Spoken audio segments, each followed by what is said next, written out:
All right, welcome into Philadelphia 76ers Now by Chat Sports. I'm your host, Chase Senior. Hope all of your weeks are going great. I've been so busy with our NFL free agency coverage here at Chat Sports, so that means I haven't been able to talk a lot of Sixers this week, and I am so pumped up for today's show.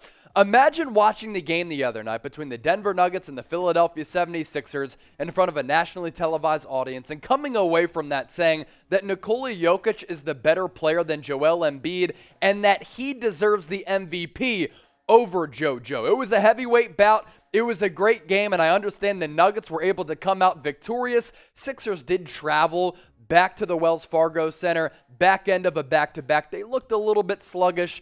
Missed a lot of open shot opportunities, but Joel Embiid was fantastic. And I love the competitive nature that has really started to increase the last couple of years for Joel Embiid. He has really turned into one of the best competitors across the entire National Basketball Association. He wanted to beat the Nuggets, he wanted to go after the Joker, and he wanted to prove that he is in fact the MVP over Jokic. 34 points, 9 boards, 4 dimes, 11 of 20 from the floor, and a perfect 3 of 3 from beyond the arc.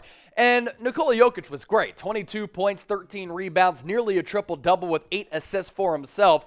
8 of 16 from the deck and 1 of 3 from deep, and his passing ability really is miraculous. I think he does have that edge over Joel Embiid because his vision really is just uncanny. But it was a show watching two insanely gifted bigs really able to battle it out. And you understood and you saw that they understood that an MVP trophy was potentially on the line because everybody nationwide across America was watching to see how JoJo would go up against the Joker and who would come out on top. The Nuggets in the win-loss column, but Joel Embiid with the individual performance. You can't come away thinking that the Joker is the MVP over Joel Embiid.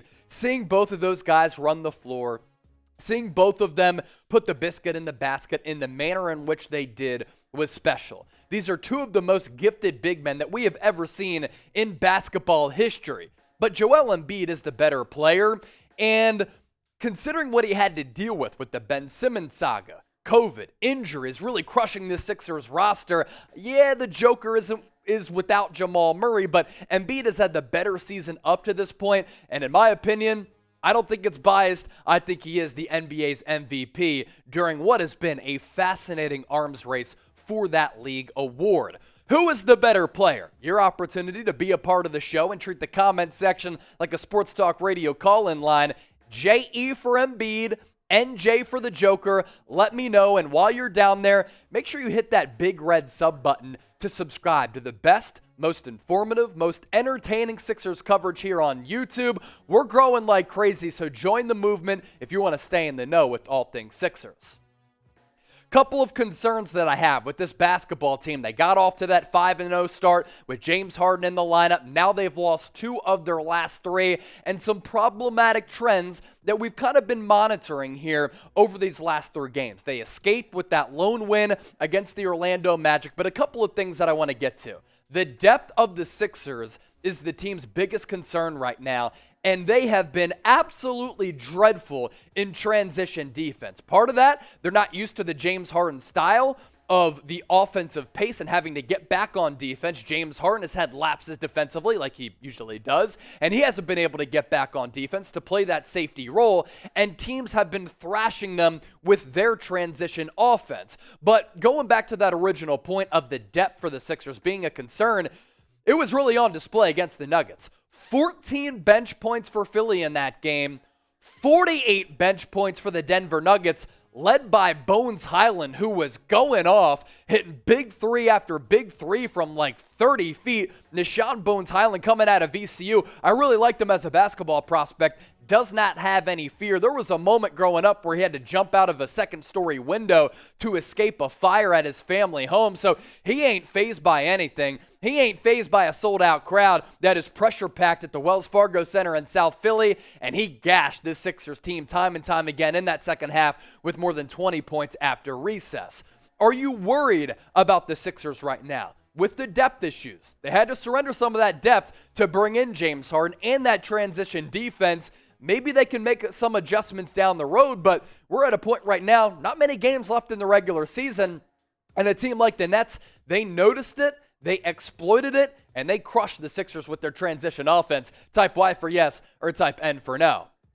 Now, the NCAA tournament set the tip-off officially on Thursday. I never say that the start of the NCAA tournament is with these play-in games. So if you want to get your bets in for the tourney, chatsports.com/bet, enter the promo code CHAT125 for a 125% deposit bonus. You put in $100, you get back $125 on top of that, $225 to game with and wager with for the NCAA tournament. One shining moment. Gonzaga leading the charge for the national championship odds at plus 325, followed by the Arizona Wildcats, Kentucky, Kansas, and Baylor.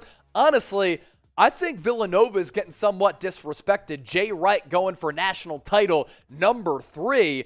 And they've been playing really good basketball. Winners of the Big East tourney. Colin Gillespie's been balling out as the ultimate floor general. Some shades of TJ McConnell. I like Nova. I like Gonzaga. Who do you like? Well, speak up and get those bets in by going to chatsports.com/bet. Promo code CHAT125. So we talk about the Sixers bench issues, the depth issues, and the transition defense. Now we pivot to some concerns about James Harden. It's been a cold front for the Beard. First 5 games, he was lighting the league on fire, and Philadelphia was litty. 24.5 points per game, more than 12 assists, 7.5 rebounds, while shooting 53% from the floor and nearly 45% from long range. Last 3 games, though, the Sixers have lost 2 of 3, and his shooting numbers are paltry. 20 points per game, 7.5 assists, 7 rebounds. You know he's always going to stat stuff.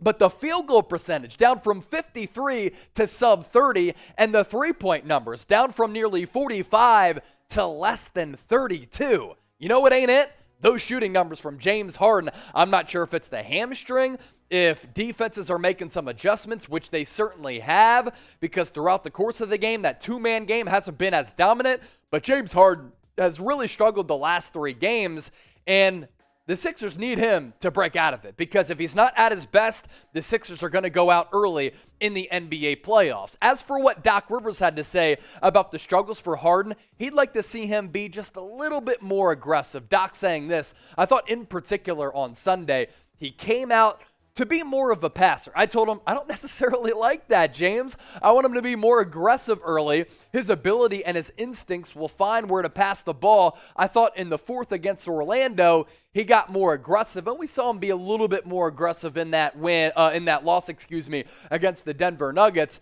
Doc, more on Harden. I like the aggressive version of James more than the point guard version of James, because he's going to be a point guard anyway, just with his instincts. Now, I talked about this on the show last week.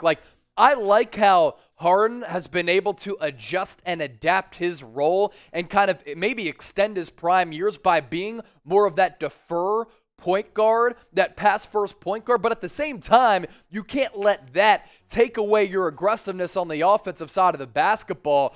I want to see Harden remain aggressive, but I also want to see him continue to use that extraordinary vision and use that great feel for the game to be that floor general and basketball savant like what Daryl Morey had talked about. Now, I'm not going to go as far as to say I'm panicking. Not just yet. It still is early. We're only several games into this James Harden tenure, but there are certainly some concerns. Transition defense, lack of depth, James Harden being in this little mini slump, and also there are some concerns about how the Sixers are starting games, too. You don't want to do that in the playoffs because you have the doors just broken off of you in the playoffs if you start some of these games slow. Your level of concern with Harden is what right now? Scale it for me from 1 to 10. 1, not concerned. It's still early. 10, very, very concerned. And while you're down there, hey, open up a separate browser. Give me a follow on Twitter and Instagram at Chase_Senior.